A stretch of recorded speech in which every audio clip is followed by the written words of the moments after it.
Well, I was sitting here watching this video about why Nickleback is the most hated band in music history, or whatever the case might be.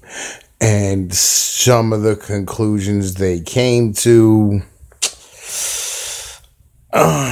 yeah, I'll be honest with you, it warrants a motherfucking response. This is by Grunge, so this is Tom Peace, the Gorilla's motherfucking response. Day. As noted by the New Yorker, Nickleback started out as a 90s cover band in Alberta, Canada. Lead singer Chad Kroeger's gravelly voice and metal-influenced sound stood out at the Yeah, don't really give a fuck. Time, but instead of evolving through the years, Nickleback constructed tune after tune that followed the same formula, and no one could escape it. The only thing I want to hear right now is the sweet sound of this Nickleback CD cracking as I drive over it repeatedly. Because the band's generic music is well suited for the... Yeah, see, what you have to understand is that, comedians are hacky and look for the easiest jokes ever, right? All comedians and all writers, in particular writers who have to do fucking cartoons or fucking sitcoms, things of this nature, they've been known to steal bits from fucking small-time comedians or just continually go to the well on a regular basis about whatever the fuck it is they can possibly find. It just tends to be how the fuck things work. You know what I mean? So this is why once a trend gets started and people find it kind of funny, they'll just fucking keep banging and drilling into it until there's nothing left. The radio, it's not surprising that their songs are tremendously successful commercially. How You Remind Me became the most played radio hit of the 2000s. It's also one of the better songs of the 2000s, just to be honest with you. I never really had a problem with Nickelback. I like their shit. I never bought any of their CDs because, it's not really, worth going to the store and fucking buying. But as far as being on the radio, it's way better than fucking anything Kelly Clarkson or Justin Bieber ever made. With over 1.2 million plays between 2001 and 2009. A famous diss. Downfalls of Nickelbackian proportions rely on elements beyond the band's control. One such incident came with Comedy Central's panel show, Tough Crowd with Colin Quinn. On one episode, comedian Brian Posehn brought up a study that tied violent lyrics to violent behavior. He quipped, "No one talks about the studies that show that bad music makes people violent. Like Nickelback makes me want to kill Nickelback." The promo clip... First off, nobody gives a fuck what Brian Posehn says. That ugly, giant, dwarf-looking motherfucker. Nobody gives any fucks about what that ogre-ass piece of shit dude fucking says. Nobody ever has, and nobody ever will. He's a fucking hipster piece of shit. He was a hipster before they were hipster. He was like...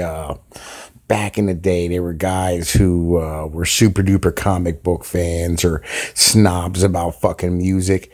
He was one of these fucking Brooklyn types, the fucking Lower East Side cocksuckers who hung out inside of a fucking music shop where they sold fucking vinyl and would tell you about the fucking band and every fucking CD or every fucking track that they ever made and where the fuck they fucking made it. And they knew about these little bullshit obscure bands out of fucking Portland, Oregon, fucking rock around wearing fucking flannel shirts and holy fucking jeans. Just is what it is. You know what I'm saying? Just is what it is. This guy's a fucking bag, and he's always been a bag. Look at him with the polo shirt and his fucking hat on backwards, covering up the fact that his fucking hairline's running away from his fucking face to escape the fucking funk. Fuck him. And his fucking non-fucking neck-having ass. His fucking chin knows his chest personally. Ran during commercial breaks for months, and Nickelback's awfulness was cemented early on for many viewers. Chad Kroeger, frat boy, one of the most... All right, look here, man. Nobody really gives any fucks whatsoever about some bullshit story that nobody ever saw, because I never heard no shit like this. But it is what it is. Most offensive aspects of Nickelback is frontman Chad Kroeger. Rather than inhabiting the spotlight with grace, or even a rock star's cavalier recklessness, he repeatedly engages in juvenile behavior more befitting of a frat boy than a professional musician. Look at him wrestling around on his floor with his buddies. Ooh. During a Playboy interview, Kroeger talked about the time he, blew his own love whistle, so to speak, for a free... He said he could suck his own cock. man, look, you know, if you can do it and get it done, you know what I mean? It's what it is. I ain't knocking you. It's your fucking body. Have at it. Case of beer, and bragged about his binge drinking abilities, saying, I drank 13 Coronas in a row once. The little flap that seals off your stomach and keeps the food from coming back in your throat, I f***ed that up. I can get a Corona down and he became really good at chugging. Like, again, like, none of this shit sounds like a reason I'm gonna hate a whole fucking band's music. You know what I mean? Like, you know, fucking Tupac supposedly raped somebody and we all love that motherfucker. Johnny Cash was a goddamn fucking addict. It is what it is. You know what I mean? 5 or 6 seconds. Kruger's oblivious behavior even veers into the harmful. He told Men's Health of a time he was on tour in Germany and paid a drum tech approximately 600 Deutschmarks to stick his privates into a fan of metal blades. He recalled, I can still hear the blade slowly sputtering to a stop and this blood-curdling scream. It was fantastic. Yeah. Nobody fucking cares. Nobody gives any fucks whatsoever. If you're gonna fucking put your dick into a fucking metal fan for fucking $600, that's your fucking business. You know what I'm saying? It's nobody but your goddamn business. Couple that incident with his 2008 DUI, and it's easy to see how Kruger's antics show an alarming lack of concern for others. Lyrical misogynist. Nickleback's lyrical content, ooh, my women's, written by Kruger, contributes to their bad name. His descriptions of women reduce them to a series of actions and body parts aimed at by the way, that chick is smoking. fulfilling his own fantasies. Occasionally, these descriptions veer into darker territory, with imagery that hints at violence and abuse.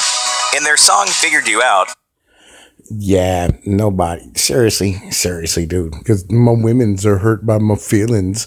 Ooh, the feels. They get hurt by words. Fucking bunch of big fucking babies. Hashtag eat a dick. after mentioning that he likes a woman's pants around her feet, Kruger croons that he likes the way you still say please while you're looking up at me. The transparent... Oh, that's abuse. It's abuse. You know what I'm saying? The fucking, you know what I mean? That a female says, please come on my motherfucking throat. Like, come on, dude. Seriously. Like, why is it so bad for a female to want to serve her fucking man? I swear to God, you fucking left coast cocksucking motherfuckers. I fucking hate you. titled Something in Your Mouth brushes his misogyny in even broader strokes with the lyrics, "You're so much cooler when you never pull it out, 'cause you look so much cuter with something in your mouth." He likes getting head. It's not a bad thing. We all like getting head from time to time. It's a positive situation. You know what I'm saying? But he lands himself solidly in left field on Figured You Out with, "While you're passed out on the deck, I love my hands around your neck."